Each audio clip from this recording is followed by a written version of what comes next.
Assalamualaikum warahmatullahi wabarakatuh. Kami dari kelompok 7 Psikologi Pendidikan akan menyampaikan materi tentang teori belajar behavioristik dan penerapannya dalam pembelajaran.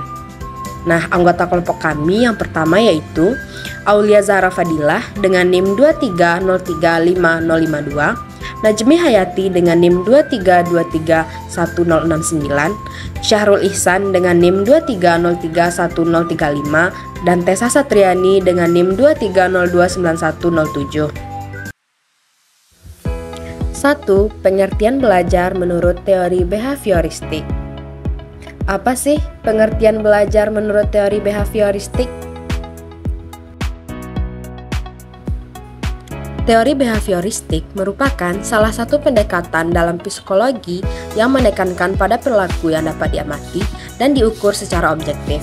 Menurut teori ini, belajar adalah perubahan perilaku yang terjadi sebagai hasil dari interaksi antara stimulus dan respons. Para ahli behavioristik seperti B.F. Skinner, Ivan Pavlov, dan John Winston berpendapat bahwa perilaku manusia dapat dibentuk melalui penguatan ataupun hukuman. Dalam teori ini, proses belajar terjadi ketika individu mendapatkan pengalaman melalui lingkungan. Stimulus dari lingkungan akan memicu respon tertentu dari individu. Dan jika respon tersebut diperkuat, maka perilaku tersebut akan cenderung diulangi di masa mendatang. Teori ini juga berfokus pada pembentukan kebiasaan dan pemahaman bahwa semua perilaku manusia dapat dipelajari atau dimodifikasi melalui proses conditioning. 2. Prinsip-prinsip belajar menurut teori behavioristik. Yang pertama, penguatan atau reinforcement. Penguatan merupakan kunci utama dalam proses belajar menurut teori behavioristik. Penguatan positif terjadi ketika perilaku diikuti dengan sesuatu yang menyenangkan atau menguntungkan, sehingga perilaku tersebut cenderung diulangi. Sedangkan penguatan negatif terjadi ketika perilaku mengurangi atau menghilangkan sesuatu yang tidak menyenangkan, yang juga meningkatkan kemungkinan perilaku tersebut diulangi. 2. Hukuman atau punishment. Hukuman digunakan untuk mengurangi atau menghilangkan perilaku yang tidak diinginkan. Hukuman positif memberikan konsekuensi yang tidak menyenangkan setelah perilaku tertentu. Sedangkan hukuman negatif menghilangkan sesuatu yang menyenangkan untuk mengurangi perilaku tersebut. 3. Pengkondisian klasik atau classical conditioning. Konsep ini pertama kali diperkenalkan oleh Ivan Pavlov, di mana belajar terjadi melalui asosiasi antara stimulus yang awalnya netral dengan stimulus yang sudah memiliki makna.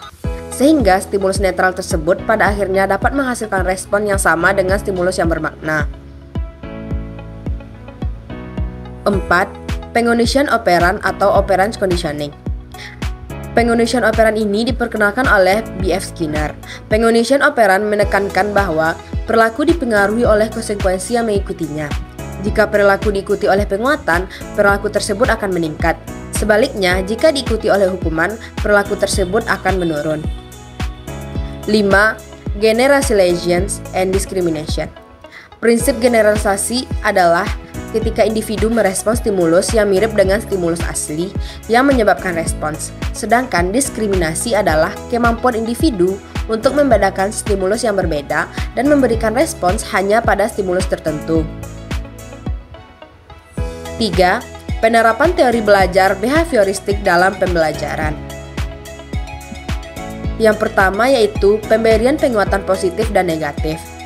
Guru dapat menggunakan penguatan positif dan memberikan pujian, hadiah, atau nilai yang baik untuk mendorong siswa mengulangi perilaku belajar yang diinginkan.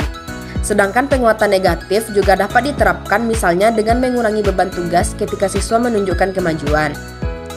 2. Penggunaan hukuman secara efektif. Hukuman dapat diterapkan secara hati-hati untuk mengurangi perilaku yang tidak diinginkan, seperti keterlambatan atau perilaku yang tidak sopan.